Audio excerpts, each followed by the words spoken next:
Hey, salut tout le monde, c'est Zogma, j'espère que vous allez bien. Aujourd'hui on se retrouve pour une petite partie de batte. On va jouer à du baseball, on va jouer à 7th Inning Stretch, le solo game of the month du mois de je ne sais plus quoi, mais en tout cas un petit jeu qui coûte pas cher, un petit jeu en anglais. Il n'y a pas de version française, un petit jeu avec des dés, thème baseball. Ça va pas plaire à tout le monde, il faut rentrer un petit peu dans le thème, mais vous allez voir que c'est un petit jeu assez sympa. On se retrouve pour une partie solo et en fin de vidéo mon avis sur le jeu. Bon visionnage. Allez, c'est parti pour The 7th Inning Stretch où l'on va jouer une équipe de baseball que l'on va un petit peu améliorer et qu'on va essayer de faire gagner tout au long de la saison, des deux moitiés de saison, pour atteindre éventuellement les playoffs, les demi-finales, les finales et peut-être être déclaré grand champion. C'est parti, on va commencer avec notre équipe de base. Nous avons deux pitchers. Les pitchers, ce sont ceux qui lancent les balles. Je n'y connais pas grand-chose en baseball, mais les bases sont expliquées. Donc voilà, j'ai mon pitcher. En réalité, les deux de base sont exactement les mêmes, hein. Donc c'est juste le design qui va changer.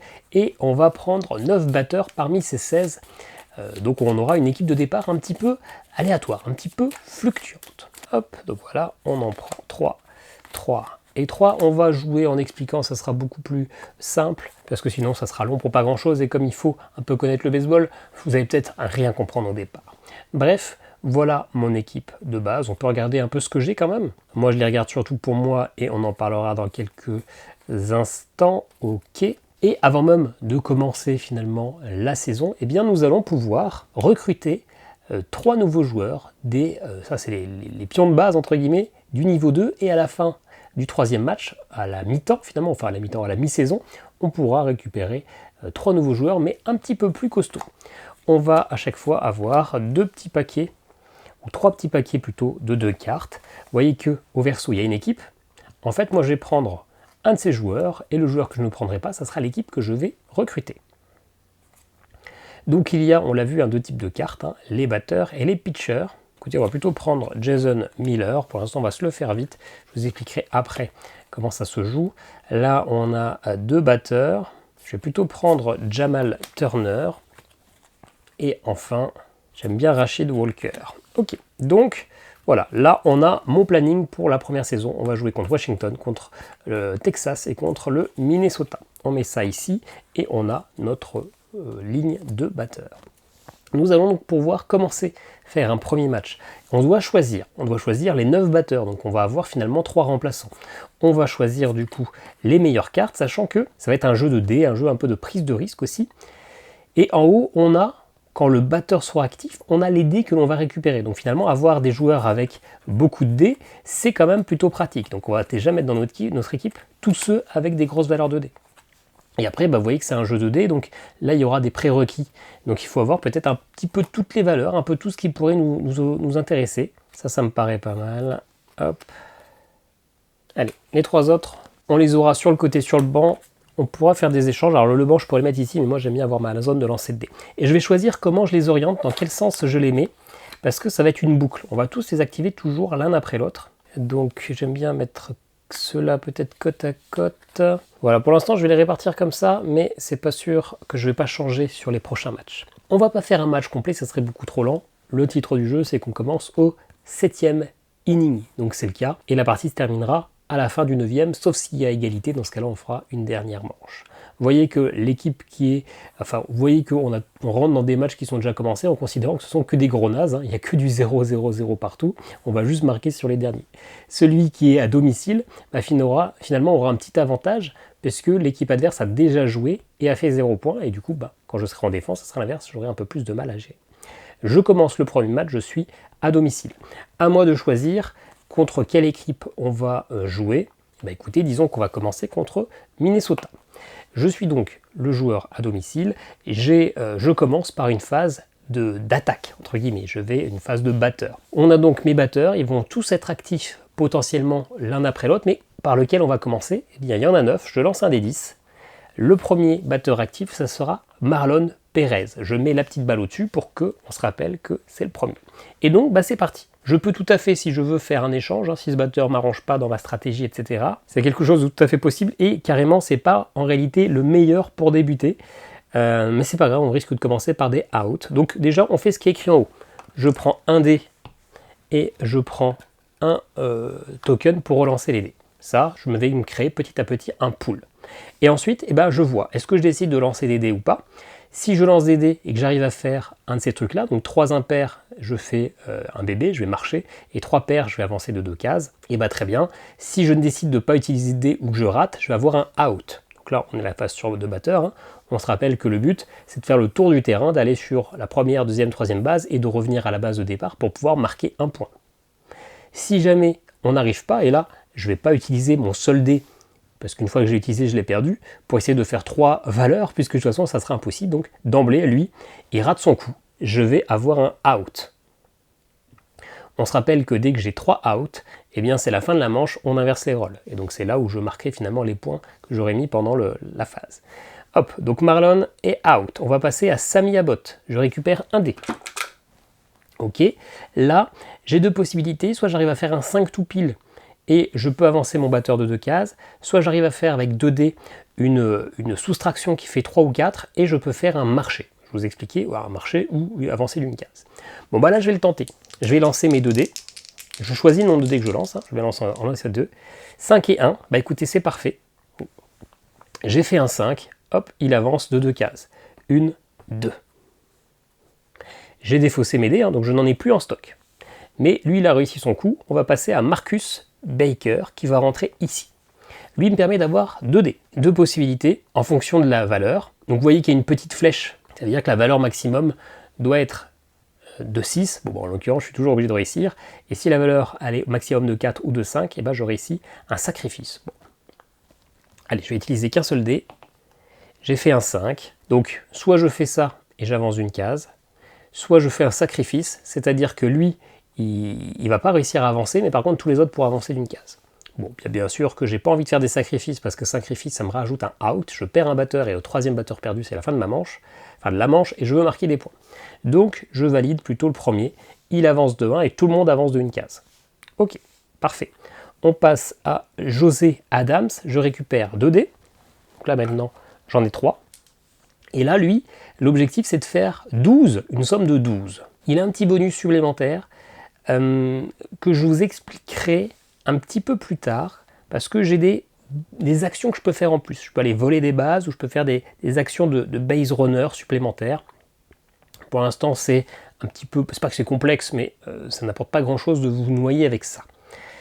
Bon, 2 cases c'est pas mal, je vais lancer mes 3 dés, faire un 12 avec 3 dés ça reste ok, 4, 5, 6 pour l'instant c'est pas bon, donc soit j'arrête là et j'ai un out, mais écoutez je vais tenter, hein, je vais relancer, je vais utiliser mon token, je peux choisir le nombre de dés que je relance, c'est tout ou rien, tout ou partie. Le 4 il est bon, mais j'ai comme décidé où je le garde, ça fait que je dois faire 8 avec 2 dés, non je vais tout relancer, allez parfait, je fais 14, donc tout le monde avance de 2 cases, lui il arrive à la base, 1, 2, 1, 2, premier point de marqué, parfait, donc j'ai plus de dés, hein, j'ai tout dépensé, hop, on va arriver à Curtis, Curtis il est pas mal, parce que vous voyez que le nombre de dés n'est pas fixe, je gagne 1 dé par base runner qui sont présents, donc là il y a 2 base runners en jeu, lui pour l'instant c'est un batteur, hein, il n'est pas sur les bases, donc il ne me donne pas de dés, et en plus je n'ai pas besoin de lancer les dés, si la première base est vide, bébé ça veut dire qu'il va marcher, c'est-à-dire que c'est le seul qui va avancer.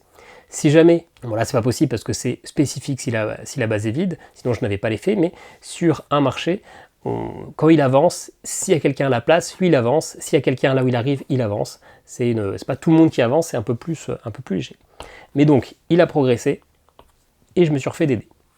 On va arriver à Jamal, je récupère à nouveau un dé, et là, si j'ai 2 valeurs différentes, eh bien, on avance d'une case, 3 valeurs différentes, on avance de 2 cases. Écoutez, je vais lancer juste 2 dés. Ah merde, 3 et 3, loupé, c'était peu probable, mais raté, donc lui c'est out. Hop, et donc techniquement, ce batteur-là, il dégage. On va maintenant aller à Rashon. À la prochaine défaite, eh ben, je perds. Je commence par récupérer un dé et un lancer. Hop, et donc là, il faut que je fasse une somme supérieure à 8 pour avancer d'une case. Bon, je vais le faire. 2 et 3, eh ben, je vais faire ma relance. 4 et 4, 8, parfait, on avance d'une case. Donc lui, il passe, hop, hop, et hop, j'arrive à 2. Ok, j'ai utilisé tous mes dés, là, on est à la fin de la ligne, on revient au début, on va récupérer Rachid, qui nous propose 3 dés et un jeton de relance. Ok, lui il a un effet Rachid, si je retire 2 dés de mon pool, il fait un sacrifice. Donc c'est-à-dire que lui il n'arrivera pas à avancer, il va se faire avoir, mais tous les autres avanceront d'une case.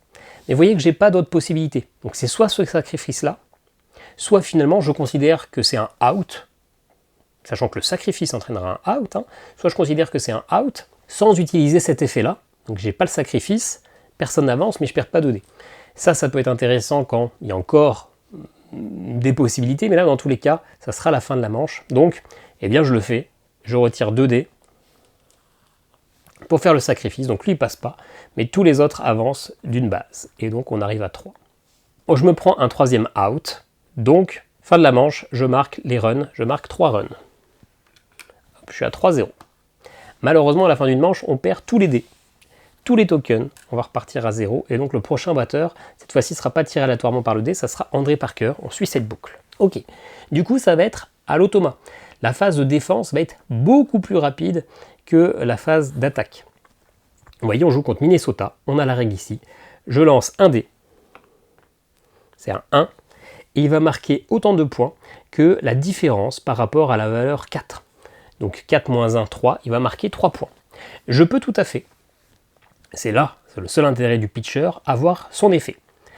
Normalement, en fonction des pitchers, pour lui, vous voyez qu'il peut être, à chaque fois que j'utilise son effet, je mets un jeton fatigue, mais lui, j'ai autant de jetons fatigue que je veux. Mais il y a des pitchers, comme un de ceux que j'aurais pu avoir au début, lui, il pouvait faire que 5 fois son effet. Il y a des effets de cartes qui permettent d'aller retirer ça. Lui, c'est comme je veux, je peux relancer une fois le dé par inning. Je vais le faire parce que 1, c'est le pire des résultats finalement. 5, voilà. 5 à 4, il n'y a plus que 1. Finalement, il marque un point. Mon pitcher a fait le taf. Et donc, voilà. C'est à nouveau à moi. On va repartir sur une deuxième manche. Je récupère un dé avec André Parker. Et là, je vais tout de suite faire un out. Parce que faire un 6 avec un dé, c'est compliqué. C'est une chance sur 6, sachant que j'ai pas de relance. Et 2-6, ça permet de faire un home run. Mais pareil, là, c'est quand même peu probable, en plus que j'ai qu'un seul dé. Donc je me prends mon premier out. Tant pis, il a raté. Mais on fait souvent ça au départ, on se prend un petit pool de dés, histoire de prendre des risques et de voir ce qu'on fait. Marlon Pérez, c'est mort, il faut faire 3 valeurs, pair ou impair, donc c'est mort. Ça commence mal. Sami Abbott, je récupère un dé. Là, on peut faire des choses. Je vais lancer 2 dés. Un 5 et un 2, parfait. J'ai le 5, comme tout à l'heure. Boum, boum, il avance de 2 bases. Ensuite, Marcus, je récupère 2 dés. Je vais lancer qu'un seul dé. J'ai fait un 1. Et sur un 1, soit je choisis de faire... sur un 1, on est bien sur une valeur 6 maximum. J'avance tout le monde une case. Hop. On arrive à José, je récupère 2 dés. Là, je dois faire une somme de 12 en moyenne. Je vais lancer 3 dés. Je suis à 11, donc ça va pas être bon. Je vais utiliser ma relance, mais je vais relancer qu'un seul dé. Voilà, je suis à 13. Donc tout le monde avance de 2 cases. Tac, tac. Premier point. Curtis, on se rappelle, je récupère un dé par base runner. Et si la première case est vide, il avance gratuitement. Ensuite, on a Jamal, je récupère un dé. Et là, il faut que je fasse des valeurs différentes. Écoutez, je vais lancer que 2 dés. Avancer d'une seule case, ça me va. 4 et 3, c'est tout bon. Tout le monde avance d'une case. Je marque un point de plus. On passe sur Rashon Carter, un dé et une relance. Là, il faut que je fasse une somme de 8. Hop, il va aller là. Un 4 et un 1, c'est pas bon. Donc, je vais utiliser ma relance. Par contre, je ne peux pas rajouter de nouveaux dés dans le pool. J'ai choisi 2 dés au départ. Je dois rester là-dessus. 6 et 1, 7. Merde, c'est un échec. Du coup, je me prends un nouveau out. J'en avais déjà 2. Donc, c'est la fin de la manche. Je ne peux pas faire plus. Et je ne marque que 2 points. Ceci dit, j'ai 5 à 1. Je suis bien. Hop, ça sera Rachid le prochain. On est à nouveau sur Minnesota qui va lancer un dé. 6 par rapport à 4. C'est 1 plus 2. Hop là. Et là, du coup, dans la règle, c'est bien écrit qu'on n'a pas besoin de faire la fin de la 9e manche, puisque c'est moi qui attaque. Et que j'ai 5, il a 3. Dans tous les cas, il ne peut plus marquer de points. C'est la dernière manche, sauf s'il y avait égalité. Mais là, comme je suis obligé de le battre, on n'a pas besoin de faire cette manche-là. Ok, fin de la game. On a battu Minnesota. Ça ça dégage. On voit plus cette équipe de la partie. On récupère tous nos batteurs, tout ça, on les récupère, on les met dans un coin. Et moi je gagne, hop, ma première victoire. Vous avez vu qu'il y a une petite étoile en dessous. C'est le scoring qui est en dessous. Pour atteindre les playoffs, il faut que j'ai au moins 3 points à la fin. Donc en gros que j'ai gagné 3 matchs, pour simplifier. Ok, moi je vais pas bouger les batteurs, je vais laisser comme ça, parce qu'on va tout de suite enchaîner sur le deuxième match. Et je pense que l'ordre me convient bien. L'ordre me convient bien, peut-être pas tout à fait, ceci dit. Peut-être que je veux un peu plus mettre dans ce sens-là, comme ça. Parce que là, je prends 3D, et comme ça, juste après, j'ai 3D pour les lancer. Allez, hop. On va probablement faire que les 3 premiers matchs, puis la phase de recrutement, et on s'arrêtera là. Parce que sinon, la partie va être longue. Hein. Une saison complète, c'est à peu près 2 heures. Alors, à moi de jouer, à moi de choisir, est-ce qu'on prend Washington ou Texas? Allez, on va commencer par Texas, on va continuer. Là, pour le coup, hein, je suis pas à domicile, je suis en extérieur, donc c'est lui qui va commencer. On va tout de suite faire la phase de défense. Donc, là, je dois lancer 10 dés. Et qu'est-ce que ça nous dit? 1 point pour chaque valeur qui est présente qu'une seule fois. Hop, donc on va revoir, il y a plusieurs 5, il y a plusieurs 2, il y a plusieurs 1. Ok, il a 3 valeurs uniques, donc il va marquer 3 points. Et donc là, du coup, je commence avec 3 points d'écart. Ça va être chaud. Donc je pouvais réorganiser mes batteurs, hein, comme je vous l'ai dit. Je peux faire des échanges avec ce que j'ai dans ma zone, mais ça me va bien. D'ailleurs, est-ce que je ferais pas quand même un changement? J'aurais dû le faire avant, mais... non, allez. Donc, qui sera le premier batteur? Le 10. Alors, quand c'est le 10, et bah, du coup, c'est moi qui choisis, hein, vu qu'il n'y en a que 9. Et écoutez... On va commencer par Marcus, hop, qui me permet d'avoir directement 2 dés.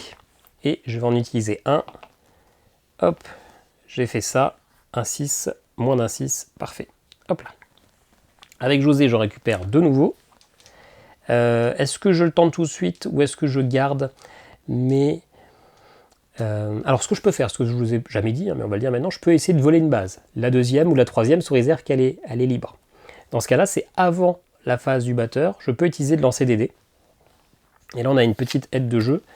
Le taux de succès pour voler la seconde ou la troisième dépend du nombre de joueurs qui est out. Plus j'ai de joueurs qui est out, plus c'est facile d'aller récupérer. Je dois faire un 5 ou un 6. Donc généralement, on ne va pas le faire, sauf si vraiment on est en fin de manche, qu'on sent qu'on va se faire éliminer pour essayer de grappiller des petites places.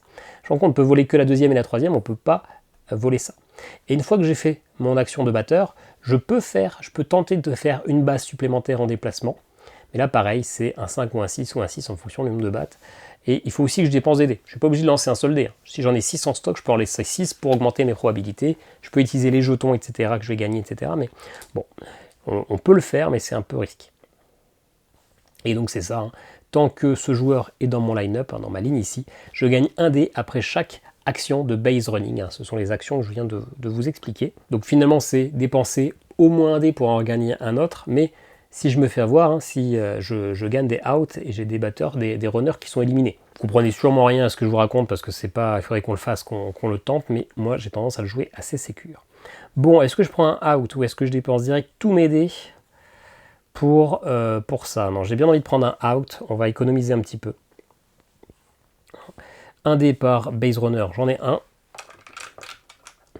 Malheureusement, vous voyez que là, la base n'est pas vide, donc il ne progresse pas. Donc on pourrait essayer de voler une base pour que lui il avance, pour que justement ça soit vide. Mais voler une base, c'est un 5 ou un 6, j'ai qu'une chance sur 2, j'ai pas de relance. Donc tant pis, il n'avance pas, du coup je me prends un out. Et là ça pue, hein. Ça pue, ça pue, ça pue. Jamal, je récupère à nouveau un dé. Je vais essayer de faire progresser tout ça, hein. Je vais prendre 4 dés. Prendre 4 dés. Non, 3 dés. Non, 4 dés, allez. Non, 3D, 3D, 3D. J'ai bien 3 valeurs différentes, donc tout le monde va avancer de 2 cases. Parfait. Et là, on pourrait se demander justement si on va pas faire une action pour essayer de faire une base de plus, juste histoire de sécuriser le truc. Non, c'est parce que là, ici, je passe à Rashdown, je gagne un dé et une relance. Je dois faire au moins 8. Est-ce qu'on prend 2 dés ou 3 dés? Bah écoutez, je vais prendre les 3D. Je prends les 3D, je vais assurer le coup.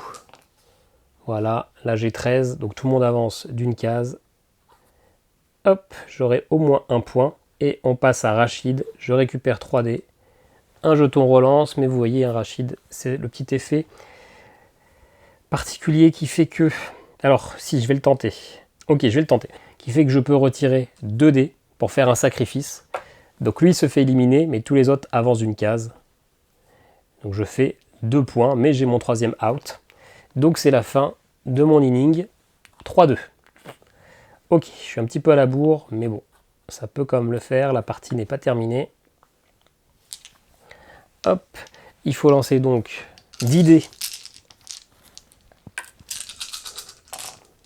Et d'ailleurs, hein, on a oublié d'utiliser notre pitcher, on aurait pu peut-être relancer un dé et faire en sorte de se prendre un point de moins tout à l'heure. Alors, des 6, il y en a plein, c'est bien. Des 5, il y en a plusieurs. Des 3, il y en a plusieurs. Donc pour l'instant, il marque 3 points.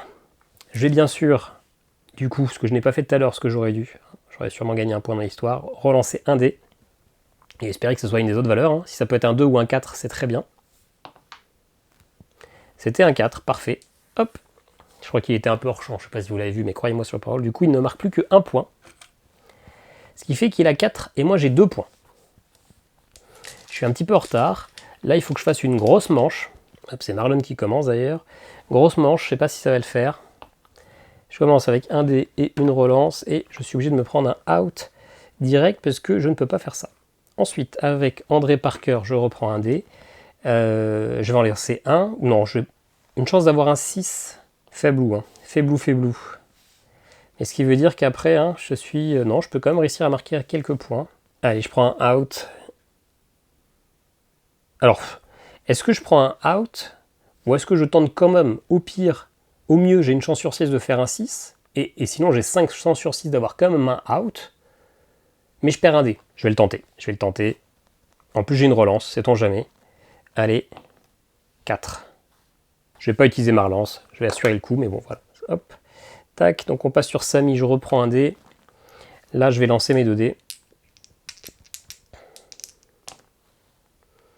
J'ai un 6 et un 4, malheureusement, la différence, ça fait 2, donc ça marche pas, et c'est ni un 5. Donc je vais faire une relance, et je vais tout relancer. 6 moins 3, ça fait 3.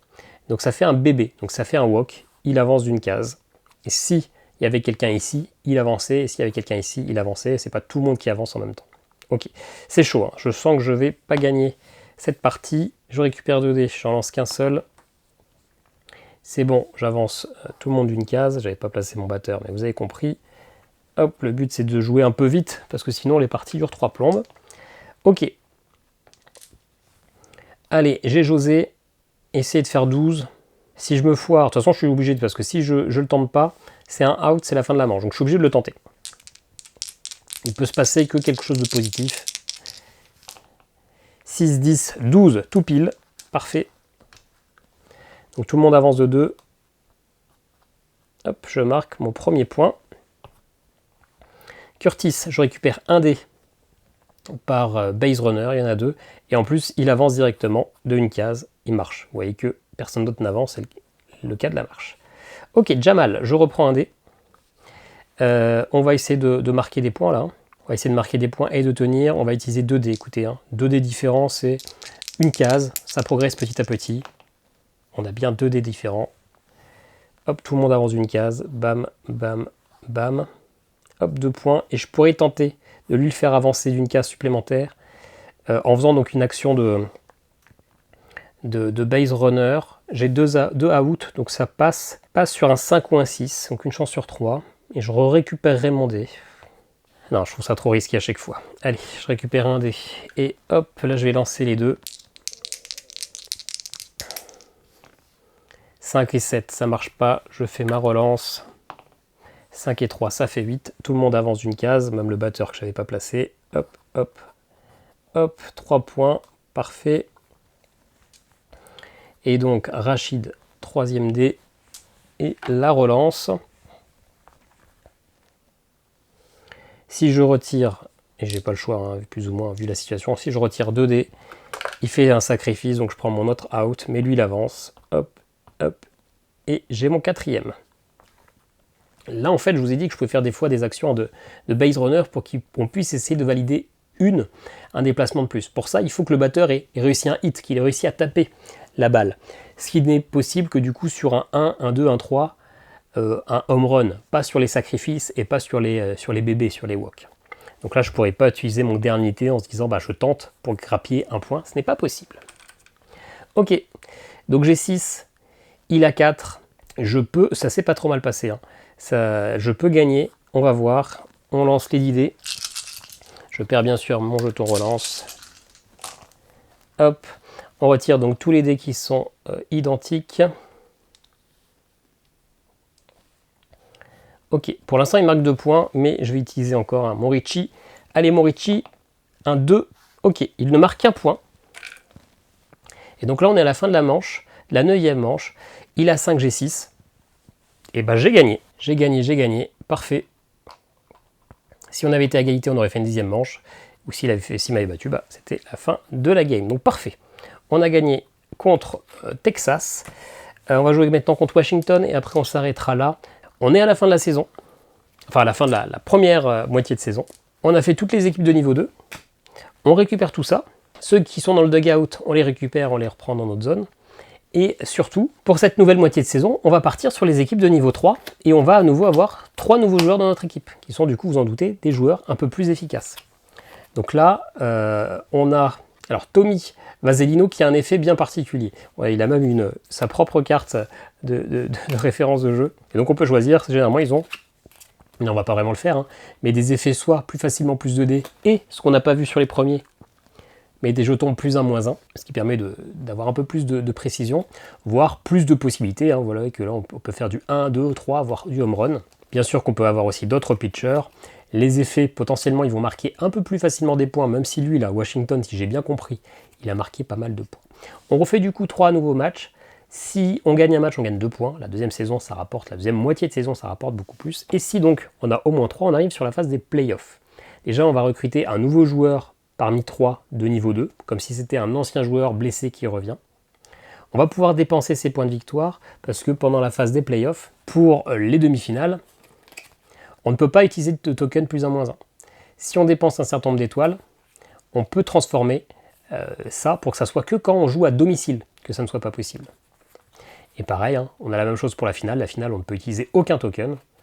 Et si on utilise des étoiles, eh bien c'est uniquement à domicile qu'on ne peut pas utiliser. Je trouve ça bizarre d'ailleurs, ça serait plutôt quand on est à l'extérieur qu'on n'est pas censé pouvoir utiliser de jetons, plutôt qu'être désavantagé quand on est chez nous.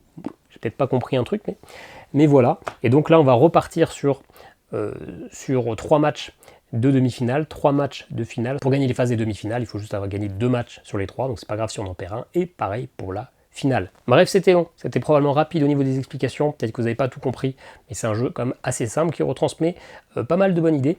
On se retrouve tout de suite pour mon avis sur le jeu. Bon je vous sors un petit peu la même rengaine à chaque fois que je parle des solo Game of the Month, c'est que je les pledge sans savoir si ça va me plaire, je les pledge d'un point de vue, je les pledge à la manière d'un collectionneur, d'un complétiste, je les prends et puis basta, et quand je les reçois, je découvre ce que ça donne. Je regarde quasiment pas ce que c'est au niveau du gameplay, je vois le titre, je regarde le thème, je fais ok d'accord, et j'achète. Et là je l'ai reçu il y a maintenant une paire de mois, hein, et je me suis dit que c'était le moment de me le lancer. Alors bien sûr il y a un petit temps pour rentrer dans le thème, parce que le baseball c'est un sport bien particulier qu'on connaît très peu en France, le jeu a des règles en anglais, et même s'il essaie d'expliquer qu'est-ce qu'un inning, qu'est-ce qu'un base runner, etc., il y a quand même beaucoup de jargon, donc c'est assez dur de rentrer dans les règles dans un premier temps, et on se dit merde, on n'arrivera jamais à jouer, je ne retiens pas les termes techniques, etc. En réalité ça va, le jeu n'est pas compliqué, comme souvent ce sont des petits jeux avec finalement peu de matériel, donc on est souvent sur des gameplays assez simples, et là c'est le cas. J'aime beaucoup ce jeu, ça a été une belle surprise, je suis bien rentré dedans, je suis bien rentré, alors moi j'aime le sport, j'aime les jeux de sport, j'aime le côté saison, le fait de devoir faire plusieurs matchs à la suite, etc. Même si là, j'aurais tendance à dire que c'est peut-être un de ses défauts, parce que le jeu pour faire une saison entière, c'est 2 heures. C'est quand même un petit peu long, j'aurais aimé peut-être soit avoir quelque chose de tellement plus costaud qu'on est vraiment obligé de le faire en plusieurs fois, ou alors de quelque chose de plus ramassé, histoire de pouvoir faire une saison en entier en 1 heure, parce que là, on va jouer 1 heure, on va jouer 40 minutes, on va faire les 3 premiers matchs, on aura on va se dire, allez, il reste que 3 matchs, on continue, mais en fait, c'est pas vraiment le cas parce qu'il y a encore les finales, etc. Je trouve que le temps est soit trop court pour faire une vraie truc sur plusieurs sessions, soit trop long pour faire en une seule fois. Il faut 2 sessions globalement pour apprécier le jeu, et je trouve que c'est un petit peu le cul entre deux chaises. Il y a des chances que j'ai fait une grosse erreur de jeu pendant la vidéo. La compréhension des règles, je ne sais pas. Pourquoi je vous dis ça? Parce que moi, je trouve le jeu finalement très simple. Alors que je regarde toujours les avis sur les jeux comme ça, sur BGG, voir ce que les autres en disent, voir si je suis passé à côté de quelque chose, etc. Et la plupart des gens disent que le jeu est dur. Alors que moi, je n'ai jamais perdu un seul match sur mes plusieurs saisons. Donc, ce que je vais dire, c'est à prendre avec des pincettes. Déjà, je trouve que le jeu est trop simple. Ce qui est en fait souvent le cas de cette gamme des solo games, c'est que dès que vous avez compris le petit twist, la petite mécanique, le petit truc qui fait que, vous avez tendance à rouler sur le jeu. Il y a plusieurs mécaniques qui permettent de complexifier, de rendre le jeu plus dur, d'augmenter les niveaux de difficulté, donc attention, on peut augmenter la difficulté, si tant est que j'ai bien respecté les règles, je peux toujours faire pire. Ce que j'aime beaucoup finalement, c'est qu'il y a une gestion vraiment de l'équipe. On a au départ 9 mecs un peu nuls, on va avoir une petite phase de draft qui va nous permettre d'avoir 3 nouveaux mecs. Généralement ces 3 nouveaux mecs, on va les mettre sur la zone, on va pas laisser les autres jouer parce qu'ils sont forcément meilleurs. Et ce qui est important, plus que le lancer de dés à l'instant T, c'est de choisir dans quel ordre on va mettre ces cartes pour que les bonus, vous avez vu pendant la partie, on récupère un certain nombre de dés en fonction du batteur et certains tokens pour faire du +1, -1 ou de la relance, il faut les mettre dans le bon sens pour qu'on arrive à constituer notre pool de dés pour que quand on a une carte maîtresse qui va nous permettre de faire un home run ou qui va nous permettre de beaucoup avancer sur les bases, qu'on ait le pool de dés nécessaire à la réussite. Et donc c'est vraiment ça. Et aussi la gestion, même si on l'a peu fait, parce que ça n'a pas été nécessaire, du banc de touche. Quand est-ce qu'il faut faire un remplacement? Parce que là le match commence sur le mauvais batteur, on va enchaîner les outs, etc. Et donc c'est le moment de faire un remplacement. Peut-être que la team, le cycle sera un petit peu moins vertueux, mais ça nous évite de foirer la partie. Et puis aussi savoir quand est-ce que on abandonne, parce que le plus important c'est de gérer son pool de dés. C'est pas de lancer tous les dés à chaque carte, c'est vraiment de jouer avec les probabilités. Quelle est la probabilité que en utilisant les dés je fasse ce qu'on me demande? Il est faible, ça vaut pas le coup, je sacrifie, je fais un out direct avec ce batteur et je passe au suivant. Et d'ailleurs je pense que je comprends pourquoi. Peut-être que le jeu d'avant était... Peut-être que en fait je ne fais pas d'erreur de règle, parce qu'on a reçu il y a pas longtemps un rectificata pour les règles, où il y a quelque chose qui a été supprimé sur les cartes, il y avait un nombre de lancers minimum, un nombre de dés minimum à lancer, en fonction des équipes, etc. Là c'est plus le cas, il n'y a plus cette notion-là, donc c'est peut-être pour ça que le jeu finalement est maintenant plus simple, parce qu'on peut vraiment décider de ne lancer aucun dé, on n'a pas de prérequis pour tel ou tel, lié à telle ou telle équipe. Donc bref, passons, il y a vraiment cette gestion du pool que je trouve intéressante, et qui fait que finalement quand on lance les dés, certes il y a toujours une partie d'aléatoire, de RNG, mais plus tant, parce que ça va jouer vraiment sur le pool. Après le jeu, je ne vais pas vous dire qu'il est exempt de défauts, il est soit trop long, soit trop court. Je vous l'ai déjà dit, mais c'est vrai, c'est que match après match, finalement vous allez peu changer. Une fois que vous avez trouvé l'ordre idéal des cartes, vous allez faire le même à chaque tour, à chaque match. Ça aurait été plus intéressant de recruter des nouveaux joueurs, peut-être d'en avoir qu'un seul au premier match, mais d'en récupérer un deuxième après le match, puis un à chaque match, parce que là finalement, vous ne changez pas votre équipe pendant les 3 premiers matchs. Ce qui fait que, une fois que vous avez trouvé la mise en place, vous déroulez, vous faites toujours la même chose.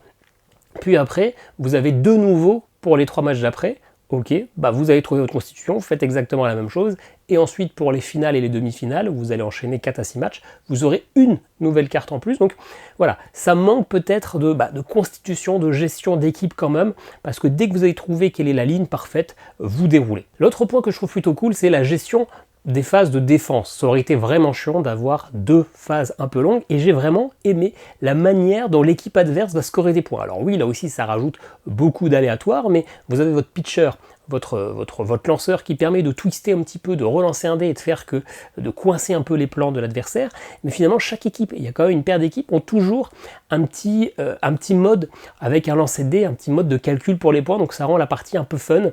Ça change match après match, justement, on n'a pas l'impression de jouer contre la même équipe parce qu'ils n'ont pas la même petite mécanique de lancer de dé. C'est à la fois léger, on fait cette phase-là en 5 secondes. Ça permet vraiment d'avoir une sorte de petit mini-jeu dans le jeu du lancer adverse et de voir ce que ça va donner. Je trouve ça assez cool. Bref, moi c'est un jeu qui m'a plutôt conquis. Ça sera un zeugma d'argent Un jeu de sport, j'aime ça. C'est du baseball, c'est difficile à comprendre comment ça marche, mais là, finalement, on joue pas tellement au baseball, on joue à la gestion de l'équipe et à la gestion du pool de dés. On a juste à gérer la position des pions sur les bases et c'est comme toujours assez fun de les voir avancer. On a cette prise de risque sur le pool de dés, on a aussi une prise de risque, mais si on l'a jamais fait sur les actions de base runner pour qu'éventuellement ils avancent un peu plus. Je trouve juste que soit la partie est trop longue ou trop courte, en fonction de ce qu'on recherche. J'aurais aimé pouvoir faire facilement une saison complète sur une seule partie, sur une seule session d'une heure, plus ça commence à devenir un petit peu trop répétitif. Et puis j'ai trouvé avec cette peut-être correction de règles ou peut-être des grosses erreurs de règles, peut-être un manque de challenge, et donc ce qui va faire que on aura peut-être vite fait le tour du jeu, mais bon, ça reste un petit jeu qui a coûté 20 €. Je suis très content de ce qu'il m'a apporté, et il trônera fièrement dans la collection des Solo Game of the Month. Celui-ci ne sortira probablement jamais en France, parce que c'est du baseball, ça sera très peu vendeur, mais franchement, il m'a bien plu. J'ai trouvé que c'était une mécanique très intéressante. Voilà pour mon avis sur le jeu. Qu'est-ce que vous en avez pensé? Est-ce que vous jouez au baseball? Dites-le moi, évidemment que ça m'intéresse. Et dans tous les cas, n'hésitez pas à commenter, partager. Merci à tous ceux qui me soutiennent sur le Ko-fi. Puis nous, on se dit à très bientôt pour une nouvelle vidéo. Ciao, ciao!